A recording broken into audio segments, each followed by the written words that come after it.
இப்பொழுது விற்பனையில் ஜன்னல், சமூகத்தின் சாளரம், மாதம் இருமுறை வெளிவரும் குடும்ப இதழ். இவ்வளவு காலமா கருணாநிதி திராவிடர்கள் முன்னேற்றங்கள் திராவிடம் பேசி வந்தோம். தமிழர்களும் திராவிடர்களும் சேர்ந்து போராடுவோம்ங்கிறாரு. இப்ப தமிழை எங்கிட்ட இருந்து திடீர்னு வந்தான், சீமா வந்தான், எல்லாரும் சேர்ந்தான் வந்தான். எல்லாம் நாங்க மாற்றோம், நாங்க தான் மாற்றோம், நாங்க தான் மாற்றோம். மாரல் அடிச்சு அழுது கிடக்குறான் பலவே. நாங்க தான் மாற்றோம், நாங்க தான் மாற்றோம். வடிவேலு 400 அப்படிதான், 400 அப்படிதான் மாதிரி இருக்குது. என்னடா மாற்றம்னா என்னடா மாற்றம்? திமுக ஆட்சி மாற்றத்தை கொண்டாந்துரு, ஆட்சி மாற்றம் கொண்டாந்துரு. டே இப்படித்தான்டா 5 ஆண்டுக்கு ஒரு தடவை மாத்தி மாத்தி விட்டான். என்னாச்சு என்னாச்சு? ஒரு மன்னர் ஒருத்தன்ட்ட சொல்றாரு, அடுத்து என்ன 5 ஆண்டு அதிமுக ஆட்சி முடியுது, அடுத்து திமுக தானா, திமுக தானா அப்படின்னு கேட்கிறாரு. அவன் ஆமான்றான். அப்படியா? ஆமாவா? உனக்கு தண்டனை இந்த 100 வெங்காயத்தை திங்கணும், இல்லைன்னா அந்த 100 சவுக்கடியை வாங்கணும். அவன் 100 சவுக்கடிக்கு இந்த 100 வெங்காயமே பரவாயில்ல, 100 வெங்காயத்தை திங்கிறேன்னு ஒத்துக்கிட்டு அவன் இந்த வெங்காயத்தை திங்க போறேன். திங்கிறான். 15 வெங்காயத்தை தாண்ட முடியல, வாயெல்லாம் வெந்து இதாயிருது, உரைச்சிருது. மன்னா என்னை மன்னிச்சிருங்க மன்னா, என்னால் முடியல, சவுக்கடியே வாங்கிறேன்றான். அங்கே வரான், அடிக்கிறான் சவுக்கடி 100 அடி. 15 அடிக்கு மேலே தாங்க முடியல. மன்னர்கிட்ட காலில் விழுந்து கெஞ்சிறான், மன்னா சவுக்கடி தாங்க முடியல, வெங்காயத்தை திங்கிறேன். வெங்காயத்தை திங்கிறான். மறுபடியும் 15 வெங்காயத்துக்கு மேலே திங்க முடியல. மன்னா முடியல, என்னை மன்னிச்சிருங்க, சவுக்கடியே வாங்கிறேன். மறுபடியும் போய் சவுக்கடி வாங்குறான். அந்த சவுக்கடி 15 அடிக்கு மேலே தாங்க முடியாது. திருப்பி ஓடியாரான், மன்னா இந்த வெங்காயத்தை திங்கிறேன். மறுபடியும் சவுக்கடி, மறுபடியும் இதுதான் ஜெயலலிதா. ஜெயலலிதா சவுக்கடி, இவன் வெங்காயம்.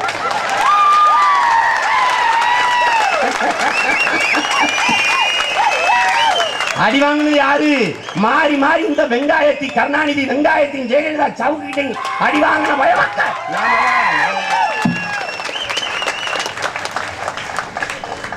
இப்ப 2 பேர்த்தையும் சவுக்கு வச்சு அடிச்சு விரட்ட வேண்டிய வேலை நமக்கு இருக்கு. அதை புரிஞ்சுக்கணும். மக்களாட்சி என்பதை தன் மக்களுக்கான அதிகாரமாக, தன் மக்களுக்கான ஆட்சியாக நிறுத்தி இருக்கிறார்கள். அதுவும் ஐயா கலைஞர் துடிப்பது தன் மக்களுக்கான ஆட்சியை நிறுவ. நாங்கள் தமிழ் இன மக்களுக்கான ஆட்சியை நிறுவ துடிக்கிறோம். பார்க்கத்தானே போறோம். இந்த தேர்தலில் நாங்க வந்தவொடனே மதுக்கடையை முடிவோம், நாங்க வந்தோன்னு உங்களுக்கு வேலை கொடுத்துருவோம், நாங்க அத்திக்கடவு அவினாசி போராட்டத்தை திரும்ப பெறு, நான் வந்தவொடனே அதை சரி பண்ணிடுவேன். இங்க வா, அந்த போராட்டம் 60 வருஷமா இருக்கு. நீங்க 25 வருஷமா இருந்திருக்கீங்க. உங்க ஆட்சி காலம் நீங்க 1979 இதை கொண்டு வரீங்க. 99 ஒரு தடவை சொல்லியிருக்கீங்க. எல்லா காலத்திலையும் சொல்லி சொல்லி நாங்க கொண்டாந்துறோம். இப்ப நாங்க வந்துட போறோம், செஞ்சிடறோம். வந்தபோது ஏன் செய்யல? வாய் முடிக்கிறோம். எப்படி இருக்கு? மதுக்கடையை வந்தவொடனே மதுவை ஒழிச்சு போடுவோம். கலைஞர் வந்தவொடனே மதுவை ஒழிச்சு போடுவாரு. மதுவை திறந்தது யாரு? மதுக்கடையை. சரி, மதுக்கடையை வந்தவொடனே மூடுங்க. இப்ப காய்ச்சற சாராய ஆலையை மூடுங்க. வாயத்தான் மூடுவோம், கடையை மூட மாட்டோம். இவங்க எப்பேற்பட்ட வித்தக்காரங்க, எப்படி எப்படி நம்மள ஒவ்வொரு டைப்பா மாறுவாங்கன்னு நமக்கு தெரியாதா?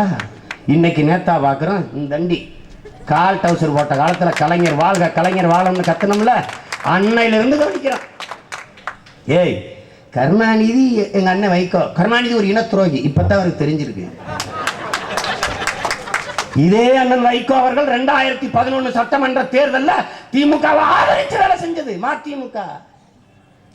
இல்லை என்று சரியான தலைவன், சத்தியம் பேசுகிற தலைவன் 2011 இதே திமுகவை மதிமுக ஆதரித்து வேலை செஞ்சதா இல்லையா? சொல்ல பார்ப்போம். சொல்ல நான் கட்சியை கழிச்சுட்டு போயிடுறேன். இன்னைக்கு கருணாநிதி இன துரோகின்றா, அன்னைக்கு யார்? போரின் சுவடு ஆறாத, ரத்த வாடை காயாத, எங்கள் பிணத்தின் வாடை மாறாத நேரத்திலே திமுகவை நீங்க ஆதரிச்சா இல்லையா? இமயம் சிவராஜ் கிட்ட அந்த இமயம் தொலைக்காட்சியில திமுகவுக்கு கருணாநிதிக்கு எதிராக எந்த செய்தியும் வரக்கூடாது என்று சொன்னீங்களா இல்லையா?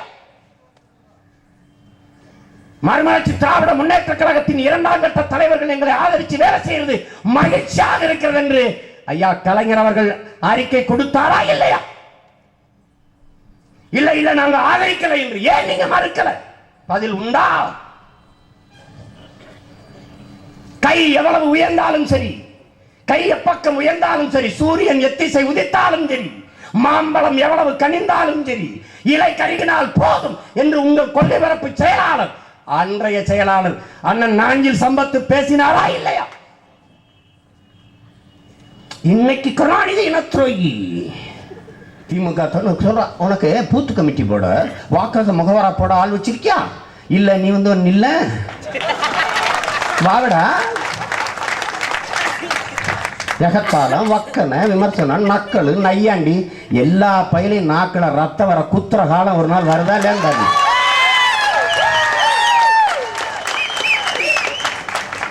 இப்படி தின்ன பேச்சு, வெட்டி பேச்சு, பேசி பேசி தாண்டா எல்லாம் நாசமா போச்சு.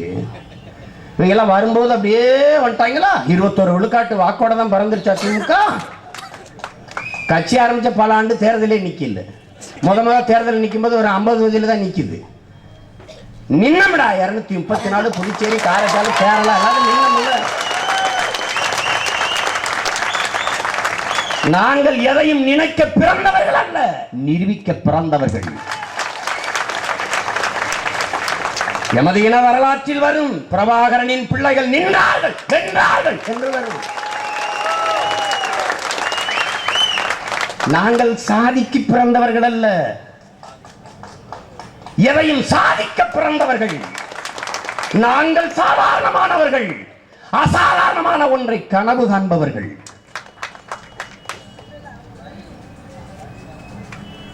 எங்கள் ஐயா அப்துல் கலாம் சொல்றாரு, தூங்கும் போது உனக்கு வர்றது இல்லடா கனவு, உன்னை தூங்க விடாம செய்யறது தான் கனவுன்னு.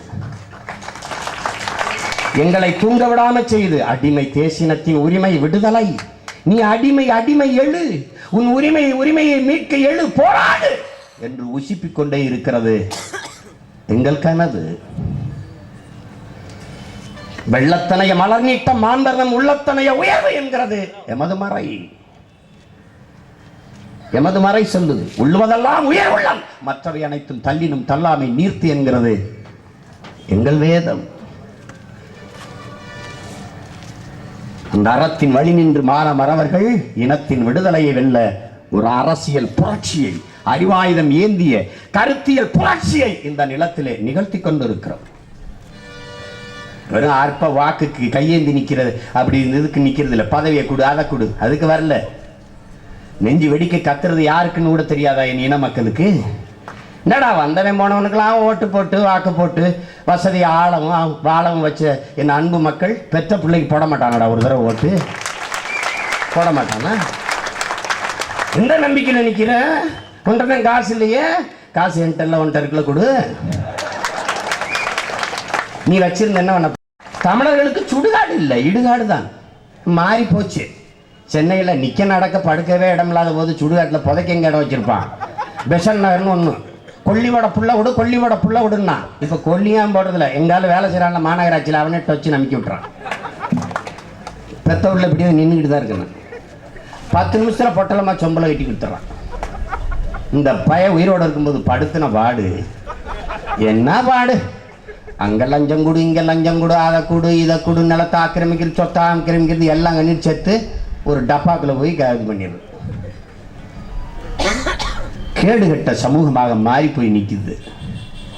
இதை மாற்றுறதுக்கு துடிக்கிற பிள்ளைகள் வந்து நிற்கிறார். எந்த நம்பிக்கையில நிற்கிற? காசு இல்லை, இல்லதான். காசு இருக்கிறவன் தான் நாட்டை ஆள முடியும். விட்டுட்டு போக சொல்றியா? விட்டு போச்சுறியா? இந்த ஜனநாயகத்தை, இந்த மக்களாட்சியை நிறுவவாடா. எங்கள் மாட்டனும் முப்பாட்டனும் செக்கிழு தான் தூக்குல தொங்குன்னா மாடு கூட இழுக்க திணறும்டா. அந்த செக்கை அருமை பெரும்பாட்டன் வாவு சிதம்பரனார் இழுத்தாண்டா. இந்த செக்கை நீ பார்த்திருக்கிறியா? வா, கோயம்புத்தூர் சிறையில் இருக்கு. நான் சிறையில் இருந்ததுக்கு பக்கத்து சிறையில் தாண்டா என் பாட்டை வாவுசி வச்சிருந்துருக்கான். செக்கிழுத்த செம்மல் வாவு சிதம்பரனார் இருந்த அறைன்னு வச்சிருக்காண்டா. போய் பாரு. அந்த செக்கை பார்க்கும்போது கண்ணீர் வரும். இதில் நம்ம பாட்டன் கைவிரல்லாம் பதிஞ்சது அப்படியே இருக்கும்ல என்று நான் நினைப்பேன். செக்கிழுத்திருக்கான், சிறைப்பட்டிருக்கான். என் முன்னோர் தூக்கில் தொங்கியிருக்கான். என் பாட்டன் தீரன் சின்னமலை இந்திய விடுதலைக்கு இல்லை, என் தாயகம் தமிழகத்தின் விடுதலைக்கு. என் அன்னை தமிழ்நிலம் அடிமைப்பட்டு விடக் கூடாது, அந்நியன் என் தாய் நிலத்தில் கால் பதித்து ஆக்கிரமித்து விடக் கூடாது என்பதற்காக மான மறவர்கள் என் இன முன்னோர்கள் தூக்குல தொங்கியிருக்கா. இந்த பக்கம் எனது அருமை பெரும்பாட்டங்கள் மருதிருவர் தூக்கு. என் அப்பத்தா வேலுநாச்சியார், புலித்தேவன், எண்ணற்ற வீர பெருமக்கள் இந்த நிலத்துல போராட்டம். இவன் ஏமாத்துவான், முடியட்டும் முடியட்டும் ஏதோ சொல்லுவான், ஊடுகடிக்கிற மாதிரி இருக்கும், முடியட்டும் முடியட்டும் முடியட்டும் முடியட்டும். இப்படிதான் கொஞ்ச நாளைக்கு முன்னாடி மோடி வாரார் ஓடி வாரார் குடி வருது ஓடி வருதுன்னு கம்பளத்தா குடு கடிச்ச மாதிரி வச்சுட்டான். இன்னைக்கு மோடி வாரார் ஓடி வாரார்லாம் எல்லாம் ஓடி போயிட்டான், எங்க போனான்னு தெரியல. ஐயா விஜயகாந்த் மக்கள் இங்க ஊழல நாம் பார்த்துப்போம், அங்க அங்க அங்க வந்து ஊழல வந்து மோடி வந்தா தான் சரி பண்ண முடியும். மின்சாரம் இல்ல, தண்ணி இல்ல, மோடி வந்தா எல்லாம் சரியாயிடும். நான் கூட கேட்டேன், 2 வாடியில் உணர்ந்து ஊற்றி விட்டு போயிடாத என்னங்கட. நேற்று மாநாடு, ஒரு மாநாட்டில் எனக்கு பொழுது போடணும், ரொம்ப மன அழுத்தம் வந்தால் கொஞ்சம் போடுறா போட்டேன். தம்பி சத்தை போட்டு விடுப்பா தயவு செய்து போடுப்பா. ஏன்னா நீங்கள் ஓடுப்பா. இப்போ சுருளிராஜன் எல்லாம் இறந்துட்டாரு, அண்ணன் கவுண்டமணி வேற அடிக்கடி நடிக்கிறது இல்லை, என் பங்காளி வடிவேலு வேற நிறைய படத்தில் வர்றதில்லை. சத்தம் போடுப்பா போடு. மக்களே ஓபிஎஸ் ஓபி ஓன்னா சைபர், சைபர்னா ஜீரோ, ஜீரோனா ஓன்னா முட்டை, முட்டைனா ஓன்னா ஜீரோ. அவன் கூப்பிட்டேன், தம்பி பாலா டே அணைச்சு போடுற வெடிப்பால ஜீரோக்கள் ஹீரோவாக முயற்சி செய்யறதுனால வர்ற பிரச்சனை. கிங்கா கிங்கு மேக்கிற கேட்கிறாரு, அவன் கத்துறான் கிங்குன்னு. ஏய் என்னடா ஆச்சு இந்த தமிழர்களுக்கு, தமிழ் மக்களுக்கு என்ன ஆச்சு? ஓன் தாத்தன் தானடா காமராஜ், ஓன் தாத்தன் தானடா கக்க, ஓன் தாத்தன் தானடா ஜீவானந்தம், ஓன் பாட்டன் தானடா சிங்கார வேலை, இவனெல்லாம் ஓன் ரத்தம் தானடா, உன் முன்னோர் தானடா, இவன் வழியில வந்தவன் தானடா. மானம் கெட்டு போய் இவனை எல்லாம் ஓட்டு போட்டு எதிர்கட்சி தலைவராக்கி வச்சு நிக்கிறியடா. உலகம் உன்னை பார்க்குதடா, அறிவார்ந்த தமிழ் சமூகம். உலக நாடுகளில் நீ வாழாத நாடு இல்லையடா. நாசா விஞ்ஞானமா நீ இருக்கேடா, உலக நாடுகளின் நிர்வாகமா நீ இருக்க, உலகம் பூரா அறிவார்ந்த ஒரு இனத்தின் மக்கள் என்று நிறுவி நிற்கிற அமெரிக்காவின் யுனெஸ்கோ நிறுவனம் சொல்லுது, முன்பெல்லாம் அறிவில் சிறந்தவர்களாக யூதர்கள் இருந்தார்கள், இப்போது அவர்களை முந்திக் கொண்டு தமிழர்கள் செல்கிறார்கள் என்று சொல்லுது. அவ்வளவு அறிவில் சிறந்தவன், அவ்வளவு அறிவில் சிறந்தவன் உன் இன மக்கள். நீ உலகம் உன்னை பார்க்குதடா, அறிவார்ந்த ஒரு தேசியத்தின் மக்கள். ஆற்றல்ல, அறிவுல, உழைப்புல, மானத்துல, வீரத்துல சிறந்து விளங்குற ஒரு இனத்தின் பிள்ளைகள். அவன் பார்க்கிறான்டா. கால கொடுமை. எங்க அம்மா சொல்லுவாங்க, சட்டியில அரிசியை போட்டு வறுப்பாங்க. இப்படி அரிசி நினைக்குமா, ஐயோ சட்டி ரொம்ப சுடுதுன்னு, தப்பிச்சா போதும்னு தவ்வி குதிக்குமா, குதிச்சு அடுப்புகளே வந்துருமா. அப்படி இந்த கருணாநிதிங்கிற பேய் இந்த பிசாசை சகிக்க முடியலையேன்னு இங்க வந்து ஓட்ட போட்டுறது. பேய விவாகரத்து பண்ணிட்டு பிசாசுக்கு வாக்கப்பட்டது. இந்த 5 ஆண்டு இதோட குடும்பம் நடத்திட்டு ஐயோ ஆளை விட்டா போதும், இதை விவாகரத்து பண்ணிட்டு இங்க எப்படி கொடுமை. எங்க அப்பா எனக்கு சின்ன பிள்ளை இருக்கும்போது கஷ்டம். ஒருத்தர் 2 பொண்டாட்டி கட்டிட்டான். முதல் பொண்டாட்டி ஒரு வேலையும் செய்ய மாட்டா, படுத்தே கிடப்பா. இவன் தான் சோறாக்கணும், துணிதை வைக்கணும், வீட்டு வேலை பார்க்கணும், இந்த வேலைக்கு போகணும், சம்பாரிச்சு ஒரு வேலையும் கிடையாது. பொண்டாட்டி படுத்தே கிடப்பான். அவனுக்கு சமைச்சு ஊட்டுறது. இந்த பொண்டாட்டி இப்படி வச்சுட்டு ஒரு பொண்டாட்டி எப்படியா வாழ்றதுன்ட்டு இன்னொரு பொண்டாட்டியை கட்டி வந்துட்டேன். அந்த பொண்டாட்டி சரி இதுனா பாவம், கஷ்டப்படுறேன். ஒரு பொண்டாட்டி இன்னொரு பொண்டாட்டி கட்டிக்கிட்டேன், அவளாவது வந்தவனை நல்லா பார்த்துக்கணும்னு கட்டிட்டு வந்து வச்சுட்டேன். இப்போ ஒரு வாரம் கழிச்சு புது மாப்பிள்ளை புதுசாக பொண்டாட்டிட்டு சாலையில் போறாரு. சாலையில் பார்க்குறவங்கலாம், ஏப்பா அறுமுகம் புதுசாக அந்த பொண்டாட்டி எப்படி அப்படின்னு. பரவாயில்ல, அவ்வாளுக்கு இவ்வாள் எழுந்திருந்து உண்பாள். இவ்வளவுதான் மாற்றம். மாற்றம் எவ்வளவு மாற்றம், எவ்வளவு பெரிய மாற்றம். திமுகவுக்கு அதிமுகவுக்கு அவ்வாளுக்கு இவ்வாள் எழுந்திருந்து உண்பா. அவ படுத்தே கிடந்தா ஊட்டி விட்டான், இவ கொஞ்சம் எந்திரிச்சு சாப்பிடுறான், அவ்வளவுதான். ஏய் கால கொடுமைடா, மான தமிழ் மக்களுக்கு நேர்ந்த மானங்கட்ட ஒரு நிலையடா. இந்த ஜனநாயகத்தை, இந்த மக்களாட்சிய இதுக்கா ஜெயலலிதா கார் சக்கரத்துக்கு பூ போடுறதுக்கும் ஹெலிகாப்டர் நிழல விழுந்து கும்பிடுறதுக்கும் அங்க நிற்கும் போது இங்க சாஷ்டாங்கமா விழுந்து கும்பிடுறதுக்கா? இதுக்காடா இந்த விடுதலை? இதுக்காவா இந்த சுதந்திரம்? மண்ணில் சோறு போட்டு திங்கிறாடா. மண்ணில் உங்க ஆத்தால அக்காவும் ஜெயலலிதா விடுதலை ஆகணும்னு மண்ணில் இலையிலையும் தட்டிலையும் சாப்பிடும் போதே கண்ட கண்ட நோய் வருதுங்கிறானடா. ஒன்று கடிச்சு எச்சில் போகிற இடத்துல சோற போட்டு திங்குறானடா. தூரத்தில் இருந்து பார்க்குறவன்ட்டே இவங்க இன்னும் நாகரீகமே அடையாத ஒரு கூட்டமாக இருக்காங்கடா.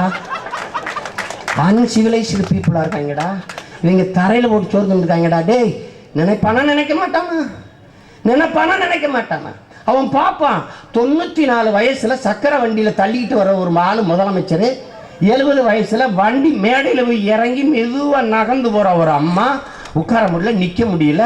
இந்த அம்மா இந்த தாத்தா ஆத்தா இவங்க தான் இந்த நாட்டை ஆள்றாங்க.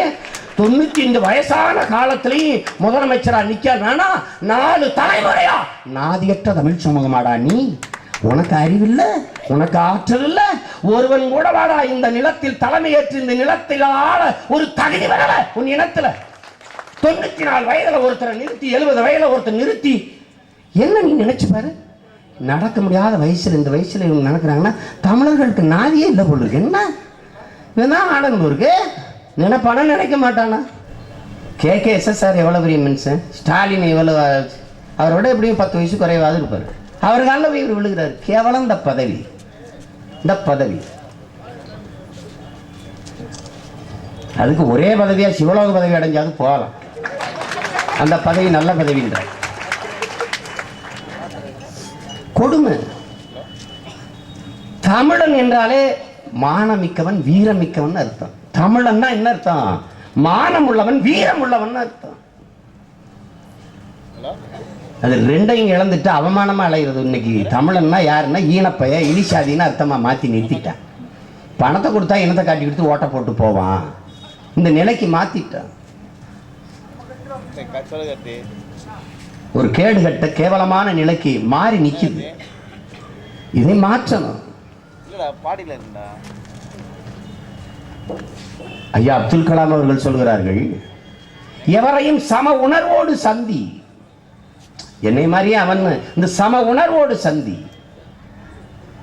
ஒவ்வொரு நாளையும் நீ உணவாக்கிக் கொள். எவரையும் சம உணர்வோடு சந்தி. நீ பட்டறை கல்லானால் அடி தாங்கு, நீ சுத்தியலானால் ஓங்கி அடி என்று சொல்லுகிறார். பல ஆயிரம் ஆண்டுகளாக பட்டறைக்கல்களாக இருந்த தமிழ் சமூகத்தின் பிள்ளைகள் முதலாக சுத்தியலாக மாறி ஓங்கி அடிக்க வந்திருக்கிறோம். என் அன்பு மக்களே, இனப்பகையை நொறுக்கி சிதைக்க.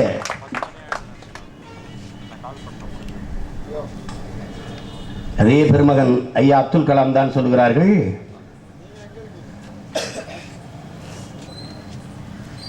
நீ நினைத்தது முடியும் வரை போராடு, உன்னால் முடியும் வரை போராடு என்று சொல்லுகிறார்.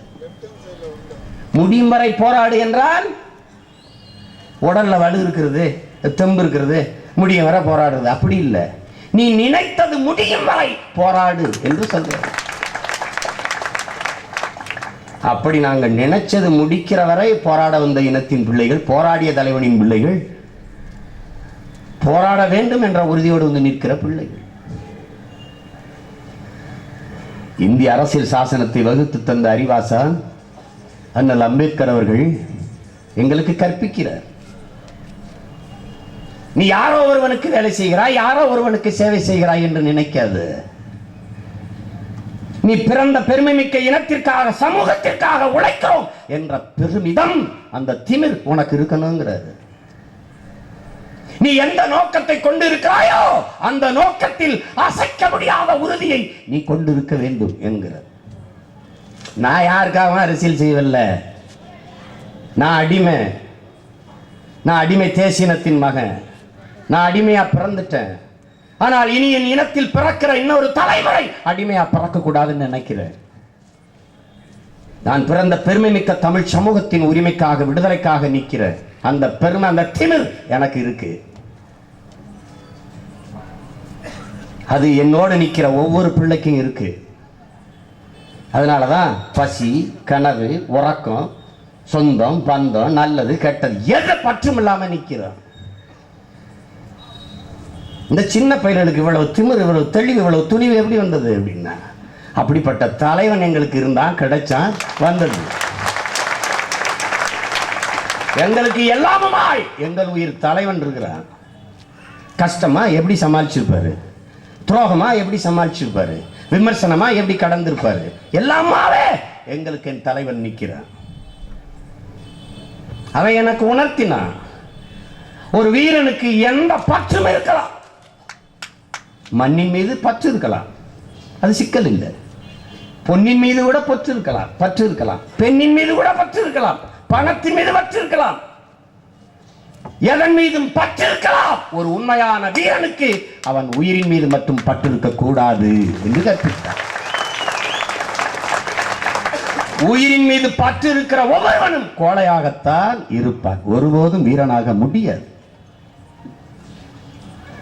அதைத்தான் எனக்கு கற்பித்தான். நீ சாக துணிந்தினில் எல்லாம் உனக்கு சாதாரணமாக போகும் என்று சொன்னான். சாக துணிந்தவன் சரித்திரமாகிறான், சாக பயந்தவன் தரித்திரமாகிறான் என்று கற்பித்தான். அந்த துணிவு, அந்த தெளிவு எல்லாரையும் விமர்சிக்க முடியுதுன்னு, எல்லாரையும் எடுத்து பேச முடியுதுன்னா சத்தியத்தின் பிள்ளைகள். உண்மை இருக்கு, நேர்மை இருக்கு. ஐயா விஜயகாந்த் மக்கள் இங்க ஊழல நாம் பார்த்துப்போம், அங்க அங்க அங்க வந்து ஊழல வந்து மோடி வந்தா தான் சரி பண்ண முடியும். மின்சாரம் இல்ல, தண்ணி இல்ல, மோடி வந்தா எல்லாம் சரியாயிடும். நான் கூட கேட்டேன், 2 வாடியில் உணர்ந்து ஊற்றி விட்டு போயிடாத என்னங்கடா. நேற்று மாநாடு, ஒரு மாநாட்டில் எனக்கு பொழுது போடணும், ரொம்ப மன அழுத்தமாக இருந்தால் கொஞ்சம் போடுறா, போட்டேன். தம்பி சத்தை போட்டு விடுப்பா, தயவு செய்து போடுப்பா. ஏன்னா நீங்கள் ஓடுப்பா. இப்போ சுருளிராஜன் எல்லாம் இறந்துட்டாரு, அண்ணன் கவுண்டமணி வேற அடிக்கடி நடிக்கிறது இல்லை, என் பங்காளி வடிவேலு வேற நிறைய படத்தில் வர்றதில்லை. சத்தை போடுப்பா, போடு. மக்களே, ஓபிஎஸ், ஓன்னா சைபர், சைபர்னா ஜீரோ, ஜீரோனா ஓன்னா முட்டை, முட்டைனா ஓன்னா ஜீரோ. அவன் கூப்பிட்டேன், தம்பி பாலா அண்ணே அணைச்சு போடுறான். பல ஜீரோக்கள் ஹீரோவாக முயற்சி செய்யறதுனால வர்ற பிரச்சனை. கிங்கா கிங்கு கேட்கிறாரு, அவன் கத்துறான் கிங்குன்னு. ஏய் என்னடா ஆச்சு இந்த தமிழர்களுக்கு, தமிழ் மக்களுக்கு? விஜயகாந்த் பேசுறாரு, எதிர்கட்சி தலைவர். அப்படி உன்னை பார்க்குறான், ஊசின்னு கேட்பான். யாரு இந்த ஆளு? தமிழ்நாட்டில் எதிர்கட்சி தலைவர் என்ன? என்னது இந்தாலாம் தமிழர்களை அறிவாளின்னு நினைச்சேன் நினைப்பான். தன்மானமிக்க தமிழ் இனத்திற்கு பெருத்த அவமானம் இந்த 3 பேரும். ஞாபகம் வச்சுக்கிறீங்க, இதை திரும்ப திரும்ப நீ செஞ்சா உன்னை ஒன்றும் பண்ண முடியாது. நீ போடு, விஜயகாந்துக்கு போடு, கருணாநிதிக்கு போடு, ஜெயலலிதாவுக்கு போடு, உன் மான மரியாதை தூக்கி உடப்புல போடு. எனக்கு என்ன என் தம்பி கார்த்திக் சொன்ன போல, இடும்பவனம் கரிகால் பெருவளத்தான் சொன்னது போல, கத்துறதுக்கு இன்னைக்கு உன் பிள்ளைய நிற்கிறோம். நாங்களும் இல்லைன்னா நாதி இருக்காது உனக்கு. எவன் இருப்பான்? திராவிட கட்சிகளை வீழ்த்த முடியாது, அது பெருசுண்ணா. ஜெயலலிதா இன்னைக்கு நேத்துட இளந்தமிழர் பாசறைன்னு ஆரம்பிக்குது ஜெயலலிதா. ஏன் இளம் திராவிடர் பாசறை ஆரம்பிக்கல? கேட்டு சொல்லு. கட்சி திராவிட கட்சி, அனைத்து இந்திய அண்ணா திராவிட முன்னேற்ற கழகத்தில் இளம் தமிழர் பாசறை எதுக்கு தொடங்கணும்? ஏன் இளம் திராவிடர் தொடங்கல? தமிழன் என்று பேசாம இந்த நிலத்தில் இனி எவன் அரசியல் செய்ய முடியாது.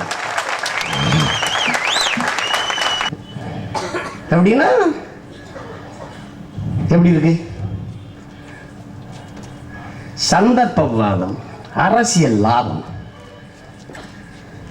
சிக்கி சிக்கி சிதஞ்சு போனமடா என் அருமை பிள்ளைகளே. எல்லாரையும் நம்பி நம்பி நாளையற்று போனமடா. எல்லாம் நடிப்பு, எல்லாம் வேஷம். எவ்வளவு காயம், எவ்வளவு வலி. யார்கிட்ட போய் சொல்றது? யார்கிட்ட போய் சொல்றது? யாரை நம்பி நிக்கிறது? எல்லாம் முடிஞ்சு, அழுதாச்சு, கண்ணீர் இல்லை, வெறும் காயம். இனி இவனையும் நம்பி எவனையும் நம்பி பயன் இல்லை. அன்னைக்கு எடுத்தோம்டா முடிவு. எனக்காக நீ சாப்பிட்டு எனக்கு பசியார போகுதா? என் மூச்சு காற்ற நீ சுவாசிச்சு நான் உயிர் வாழ முடியுமா? என் உரிமைக்கு நீ என்னடா போராடுவது? நானே போராடி பெறுவது. முடிவெடுக்க நான் ஜெயலலிதாவை நம்பி கருணாநிதியை நம்பி நிற்கிறாருன்னு நினச்சேன். என் தலைவன் இன விடுதலைக்கு படை கட்டும் போது அமெரிக்கா வந்து வென்று கொடுத்துரும், ஆஸ்திரேலியா ஆயுதம் கொடுத்து வென்று கொடுத்துரும், இந்தியா கூட நின்று வென்று கொடுத்துரும், சீனா வந்து பெற்றுக் கொடுத்துரும், பாகிஸ்தான் வந்து பக்கத்தில் நினைச்சானா? தன்னை நம்பினா, தன் மண்ணின் மக்களை நம்பினா, தன் இனப்பிள்ளைகளை உடன் பிறந்தாரை நம்பினா, படையை கட்டினா. என்ன அப்படித்தான் நான். உன் சாவை சகித்துக் கொண்டவர்கள், உன் இன சாவையே சகித்துக் கொண்டு பதவியில் இருந்த பெருமக்கள், உன் இனத்தின் பிணத்தின் மீது நாற்காலியை போட்டு ஆட்சி செய்த அருமை பெருமக்கள், இவர்களை தொடைத்து தூக்கி எறியாமல் உன் இன வாழ்வை, உன் இனத்தின் எதிர்காலத்தை நீ கனவிலும் நினைக்க முடியாது. இது சத்தியம். இதை புரிஞ்சுக்க. நீ வாக்கு போடு, போடாம போ. நீ ஜெயலலிதா, கருணாநிதி, விஜயகாந்துக்கு போட்ட உனக்கு போட்ட, எனக்கு போட்டா என்ன, போலை நான். நீ இன்னும் ஒரு தடவை போடு. நீ ஜெயலலிதா விட்டு கருணாநிதிக்கு போட்டு உன் கஷ்டமெல்லாம் திரும்ப போட்டு பாரு, விஜயகாந்துக்கு தான் போட்டு பாரு, ஒரு கஷ்டமும் தீராது. நீ ஓட்டு போட்டவன் கைக்கு குஷ்டம் தான் வரும். இப்படித்தான் தெரியும். ஒன்னும் தீராது. இப்பொழுது விற்பனையில் ஜன்னல் சமூகத்தின் சாளரம். மாதம் இருமுறை வெளிவரும் குடும்ப இதழ்.